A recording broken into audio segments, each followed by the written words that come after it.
mengajak anda untuk membaca penulisan-penulisan yang baik, khususnya untuk kita melihat bagaimana ia tidak ditelan masa dan juga tidak ditelan arus zaman.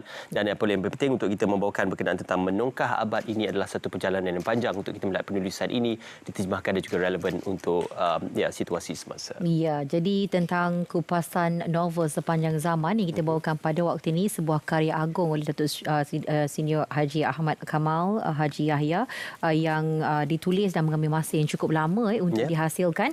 Jadi kita bersama pada waktu ini Datuk Seri Haji Ahmad Kamal Haji Yahya, penulis yang akan berkongsi pengalaman kerjaya penulis dan menghasilkan buku ini.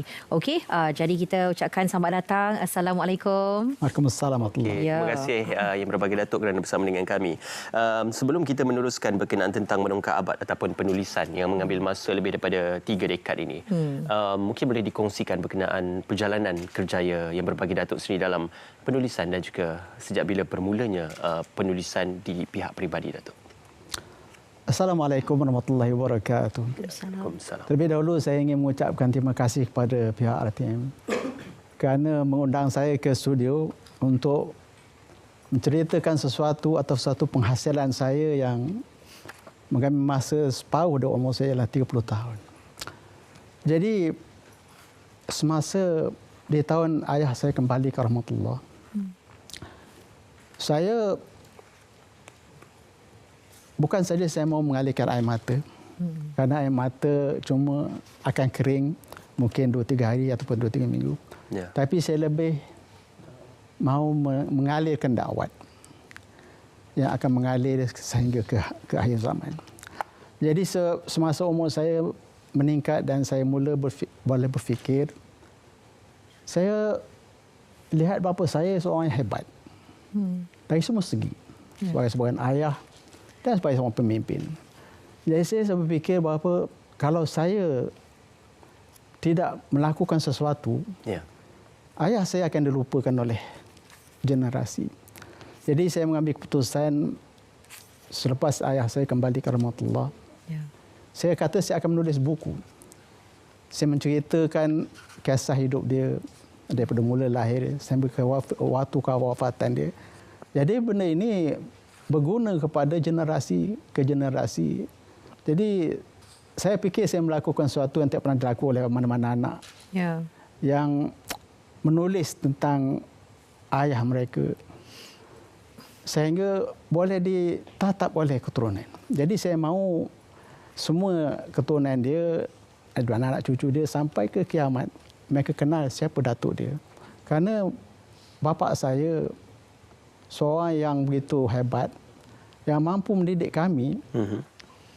Saya ada 11 orang adik-beradik. Daripada 11 orang adik-beradik, 8 daripada kami, 8 orang daripada kami pergi masuk universiti. Yang tak dapat masuk universiti kerana bukan tak boleh masuk universiti, tapi tak ada universiti. Sebelum Merdeka mesti tak ada. Dia nak pergi ke mana? Jadi saya melihat dia seorang yang begitu hebat, telah mampu mendidik keluarga dia sehingga peringkat yang pada saya berjaya mengikut skill masa. Jadi itu menyebabkan saya mengambil masa begitu lama. Dan saya menulis ini 30 tahun kerana saya telah menemu 42 orang individu ini, dan daripada 42 orang tinggal berdua saja yang hidup. Yang lain semua telah meninggal. Jadi saya memastikan bukan setiap ayat tapi setiap perkataan yang tulis itu tepat pada maksud. Jadi saya sangat teliti dalam menulis buku ini. Dan saya menganggap buku ini bukan satu buku saya, tapi ensiklopedia. Kerana dalam buku ini juga dia ada salah silah, ada 16 salah silah yang merangkumi hampir seluruh negeri Pahang sampai ke Thailand. Dan dalam salah-salah itu saya bukan saja menuliskan nama, tapi pasangan yang ada dalam buku itu saya tulis juga. Jadi sangat lengkap dan sesiapa yang berminat di dalam keturunan boleh merujuk pada buku saya ini. Jadi setakat itu yang dapat saya terangkan. Selain daripada itu saya ada buat dua buku, yang pertama dan yang kedua. Tapi yang pertama itu ialah sejarah hidup bapa saya dan cara dia mendidik dan membesarkan dan memerintah Mukim. Dan yang kedua ialah ada 216 foto-foto lama bersejarah dalam 7 tahun sebelum dan selepas dia wafat. Jadi semua antologi foto-foto ini tak akan dapat lagi di mana-mana sebab saya mengambil masa beberapa tahun untuk mengumpulkan foto ini. Dan bahagian kedua ialah cerita saya bagaimana saya mengembara ke Eropah. Saya nak ikut Marco Polo. Saya nak ikut Columbus. Jadi saya sebelum saya melangkah meninggalkan London untuk ke Eropah, saya dah bercita-cita one day aku akan menulis bagaimana Marco Polo tulis atau Ibn Battuta tulis. Saya ada diary saya dan saya letakkan dan tulis dalam peringkat kedua dalam buku saya. Memilih untuk mengikut jalan Marco Polo itu sendiri.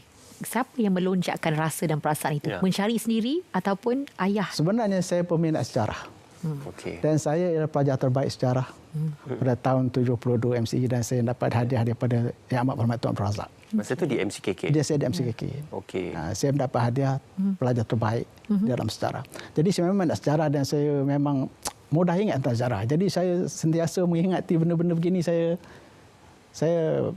ingat dan saya mau menjadi seperti mereka. Apa antara peristiwa yang paling dianggap sebagai penting dalam penulisan buku ini, dalam naskah 1 dan juga naskah 2 yang digambarkan paling membawa makna dalam kehidupan yang berbagi, Datuk? Saya begini, ayah saya semua orang kasih pada ayah. Tapi ayah saya dia mula dikecewa pada tahun 16. Apabila bapa dia tidak benar dia pergi ke Malay College. Jadi ayah saya berkata kepada saya, dia kata saya abah gagal pergi ke Malay College, bapa tu tak bagi. Dia kata satu hari nanti, walaupun satu orang anak saya mesti pergi ke Malay College. Jadi yang itu saya termasuk dalam jiwa saya. Dan saya rasa ayah saya begini. Dia dapat menjadikan kami ni adik-beradik belajar untuk dia. Saya belajar, adik-beradik saya belajar untuk kejayaan ayah saya. Saya nak mengembirakan ayah saya. Jadi benda ini saya tak dapat nak nafikan dalam jiwa saya. Aku akan belajar untuk ayah saya. Kejayaan saya kedua untuk saya. Dan kami berlomba untuk yang terbaik. Kami nak mengembirakan bapa kami. Itu saja. Jadi itu benda yang tak pernah saya lupa sehingga sekarang. Begitu rasa terinspirasi dan ia bukanlah satu perkara yang mudah juga untuk mengumpul. Apatah lagi gambar-gambar yang susah untuk kita jumpa di luar. Dan kerana itulah saya pasti ia mengambil masa yang sangat lama juga untuk ia dihasilkan. Dan sewaktu perjalanan proses selama lebih kurang 3 dekad itu, apakah mungkin sebarang pesanan ataupun boleh dijadikan sebagai protege untuk meneruskan penulisan seperti ini agar kalau sekiranya apa-apa berlaku untuk bahagian-bahagian seterusnya itu dapat diteruskan dengan jayanya. Mungkin anak-anak juga yang menjadi pengikut sebagai protege untuk menghasilkan buku-buku yang sebegini? Saya agak begitu. Jadi begini, ayah saya memang suka menulis diary. Dia menulis diary pada tahun 32 semasa dia mula-mula menjadi penguru. Tapi sehingga tahun diary-nya sampai tahun 48 dibakar oleh komunis. Kerana komunis membakar rumah ayah saya tahun 50.